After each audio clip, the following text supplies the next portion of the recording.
Everyone, দো बहनों की दुनिया চ্যানেলে আপনাদেরকে স্বাগত জানাচ্ছি। আমি সোনালি। তো আজকে চলে এসেছি সাবিত্রী ব্রতের লাস্ট ডের ব্লগ নিয়ে। তো চলেন ব্লগটা দেখতে থাকেন, আর লাস্ট ডেতে কী কী রিচুয়ালস হয় সব কিছু আপনাদের সাথে শেয়ার করতে চলে এসেছি।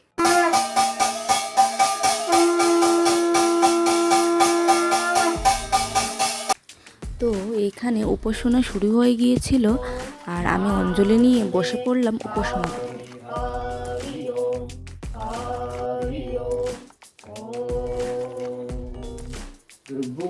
স্বীকার করে চলি, কিন্তু মানুষ আহারের উপরে যতগুলি বস্তু নির্ধারণ করি বিচক্ষণ কাজ করে নির্বাচিত যে অল্পমাত্রায় সেবনে তাহার অধিকাংশ কোনো উল্লেখযোগ্য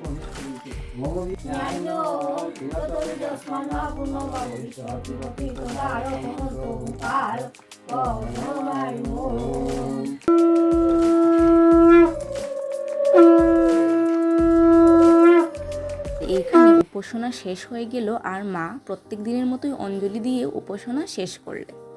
যেহেতু আজকে ছিল সাবিত্রী ব্রতের লাস্ট ডে, তো একটা রিচুয়াল ছিল যেটা ছিল বানা দেওয়া।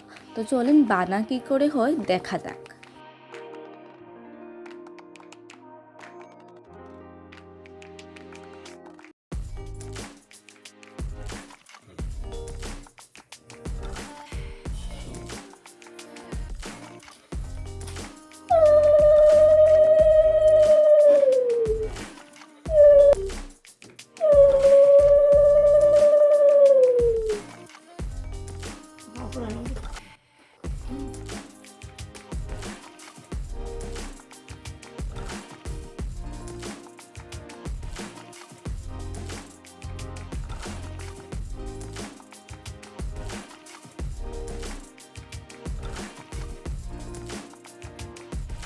সব কিছু রিচুয়াল শেষ হওয়ার পর তো আজকে চলছিল আমার রান্না করার পালা, কারণ মা এতদিন থেকে কিছুই খাননি।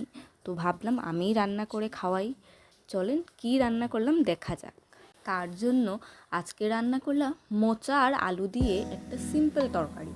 তো মোচার তরকারি বানানোর জন্য প্রথমেই মোচাগুলোকে সিদ্ধ করে তারপর একটা ব্যাটার বানিয়ে তার মধ্যে নুন হলুদ দিয়ে মোচাগুলোকে ওই ব্যাটারে ডুবিয়ে তেলে ভালো করে ভেজে নিলাম। তারপর একদিকে আদা, শুকনো লঙ্কা, কিছু আলমন্ড যেটা অপশনাল দিয়ে মিক্সার গ্রাইন্ডারে গ্রাইন্ড করে নিলাম। তারপর কড়াই বসিয়ে তেল গরম হওয়ার সাথে সাথে কেটে রাখা আলুগুলোকে কড়াইয়ে দিয়ে ভেজে নিলাম, আর ছেড়ে দিলাম মিক্সার গ্রাইন্ডারে পেস্ট করে রাখা কিছু মশলা।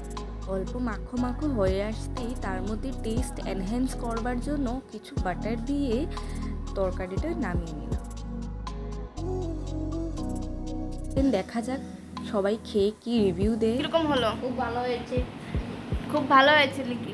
আচ্ছা আচ্ছা, খুব স্বাদ লিখি। খুব ভালো হয়েছে। আচ্ছা এই পর্যন্তই, দেখা হচ্ছে নেক্সট ভিডিওতে। টাটা।